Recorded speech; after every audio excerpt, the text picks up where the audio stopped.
ang folic acid na isang uri ng vitamin B sa ating kalusugan, lalong-lalo na sa mga nagbubuntis.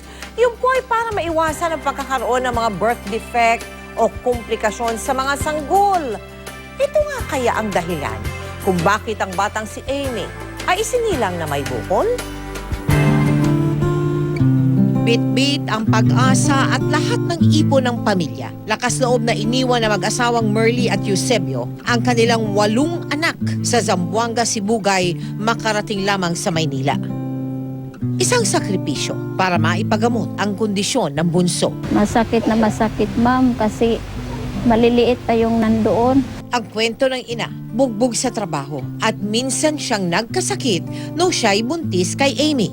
Kulang daw sa folic acid. Nagsusuka ako pag nakainom ako ng folic acid. At sa patuloy na paglaki ng bukol sa mukha ng bata, tumitindi din ang pangamba ng ama at ina. Lagi akong umiiyak. Baka hindi po maagapan yung bukol niya.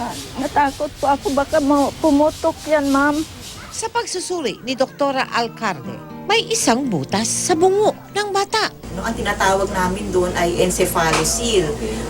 Kadalasan ito napapansin pagkapanganak sa bata, pwedeng dahil kulang sa vitamins o folic acid. Dagdag ni Doc, maaaring maglaman ito ng tubig at parte ng utak ng bata. Kailangan ba nating tapalan ng malaki para matakpan yung butas o kung anong operasyon man ang gagawin natin. Kaya ang payo ni Doktor sa mga nagbubuntis, Importante yung pagpapacheck up sa OB bago uminom ng gamot o kung may mga sakit na nararamdaman.